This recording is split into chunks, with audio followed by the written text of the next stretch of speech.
Pernahkah kamu menyesal pernah dilahirkan?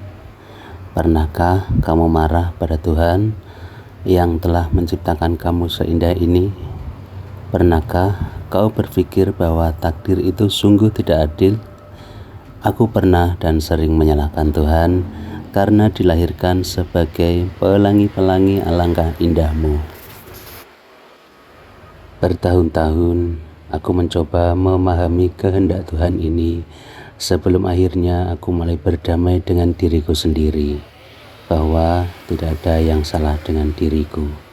Tidak ada yang harus disalahkan jika aku menjadi pelangi-pelangi alangkah indahmu.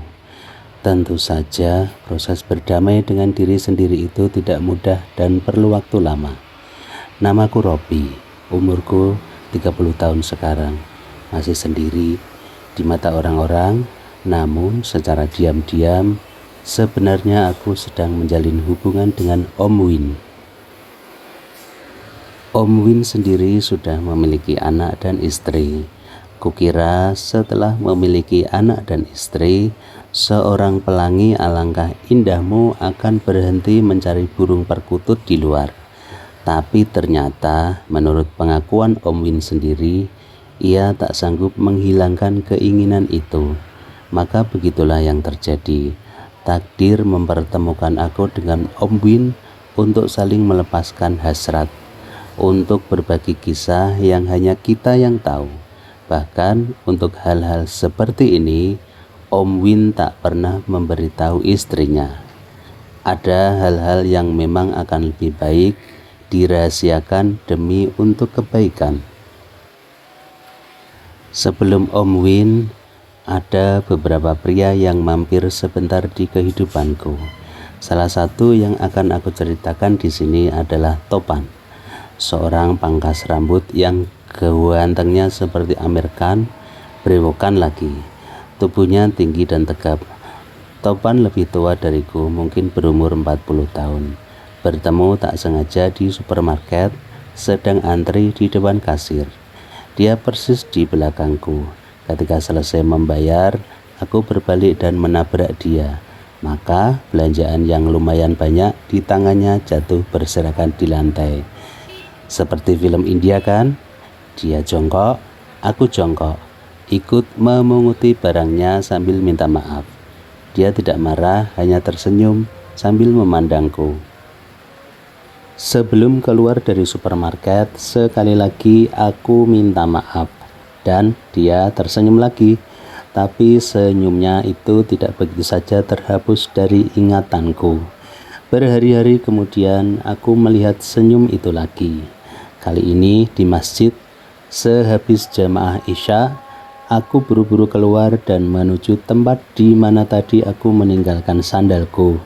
Aku hanya fokus pada sandalku dan tak menyadari seorang pria juga sedang mencari sandalnya, dan secara tak sengaja aku menginjak sandalnya. Dan begitulah aku melihat pria tinggi brewok itu berada tepat di hadapanku sambil tersenyum. Aku minta maaf lagi, dan kali ini dia masih tersenyum tok. Kali ini aku tak ingin kehilangan dia lagi. Keluar dari masjid, aku buru-buru mengikuti. Aku ingin tahu di mana Mas yang murah senyum ini akan menghentikan motornya. Ternyata tak jauh, saudara-saudara. Hanya 5 menit saja, Mas ganteng dan brewokan ini sudah membelokkan motor dan berhenti di sebuah kios kecil yang bertuliskan Salon Topan. Jadi namanya Topan. Aku berpikir begitu. Sudah kepalang basah, aku juga ikut membelokkan motor dan berhenti di depan Salon Topan. Begitu melihatku, lagi-lagi Mas Topan ini hanya tersenyum. Bahkan ketika aku berkata bahwa aku mau potong rambut, dia juga hanya mengangguk dan tersenyum. Jangan-jangan dia tidak punya lidah. Dari cara Mas Topan memandangku, dari cara dia tersenyum kepadaku, cara dia memegang kepalaku atau pundakku saat ia memangkas rambutku, 90% aku meyakini bahwa pria ini adalah Pelangi-pelangi alangkah indahmu. Aku bahkan mencoba nakal sedikit dengan memegangi celananya saat ia di dekatku. Tapi lagi-lagi ia hanya tersenyum. Ah, jual mahal amat ini orang. Sampai proses pemangkasan rambut selesai, tidak ada aksi nakal yang ia lakukan. Terima kasih, katanya ketika menerima uang pembayaran dariku.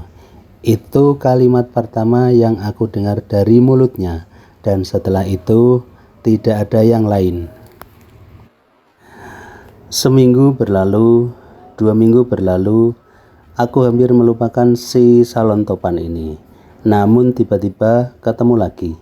Sore itu aku sendirian berada di rumah. Orang tuaku pergi kondangan. Aku terkejut mendengar suara pintu diketuk dari luar. Dan semakin terkejut lagi setelah membuka pintu, Mas Topan sudah berdiri di hadapanku. Seperti biasa dengan senyumnya yang hampir kulupakan itu. Mas Topan, kataku dengan nada bertanya. Mas Topan mengangguk-angguk. Boleh saya masuk? Boleh. Masih ingat denganku kan?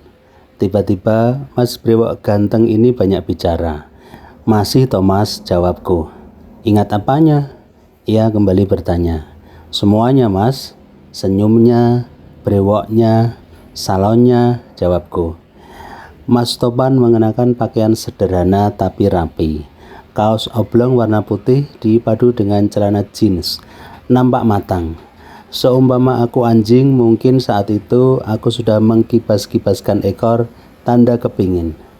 Kemudian Mas Topan meminta maaf karena beberapa kali pertemuan ia bersikap dingin.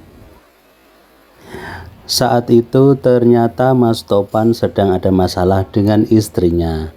Menurut pengakuan pria di depanku ini, istrinya minta dibelikan mobil jazz warna merah biar bisa membuat panas tetangga.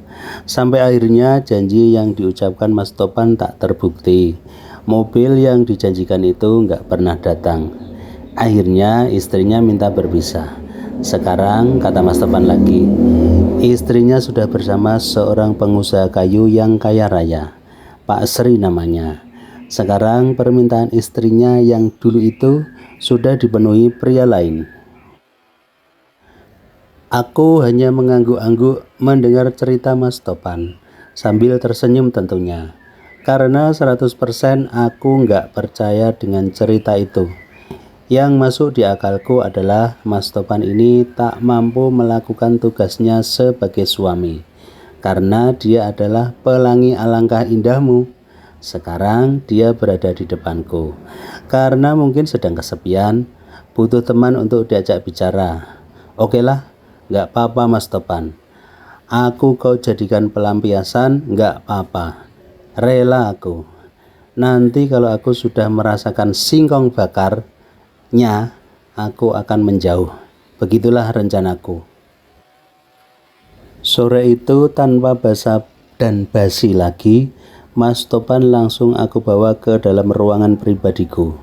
Dengan kipas angin yang berputar pelan, dengan pintu yang terkunci dari dalam, dan dengan musik syahdu yang kuputar pelan. Kemudian aku ajak Mas Topan melakukan senam sehat sampai berkeringat. Bahkan kipas angin di dekat kami tak sanggup menahan keringat kami yang keluar. Aku yakin besok pagi Mas Topan akan mengalami yang namanya pegal-pegal karena kulihat ia begitu bersemangat melakukan senam sehat. Itulah terakhir kali aku melihat Mas Topan. Sejak kedatangannya sore itu ke rumahku, ia sudah tak pernah datang lagi. Aku juga tak mencarinya. Aku juga tak mendatangi tempat di mana ia menunggu pelanggannya di salon Topan. Aku berhenti mengejar-ngejar dia. Dan anehnya, di tempat-tempat aku pernah bertemu dia dan sempat terkagum-kagum dengan brewoknya, juga tak pernah bertemu. Di masjid, di supermarket. Mungkin yang ia ceritakan tentang istrinya benar adanya. Mungkin ia sedang memperbaiki hubungannya dengan istrinya. Mungkin ada kabar gembira. istrinya secara tak sengaja Hamidul, dan ia kini sedang berusaha keluar dari dunia home pimpa. Entahlah, yang pasti aku masih hidup. Aku masih menjalani takdir yang dulu sangat tidak aku inginkan. Aku masih akan bertemu dengan orang-orang sepertiku, termasuk Om Bin. Nah, ditunggu ya cerita selanjutnya ketika aku bertemu dengan Om Win, seorang guru privat matematika yang aku temui di tempat kakakku. Ojo lali sabrek.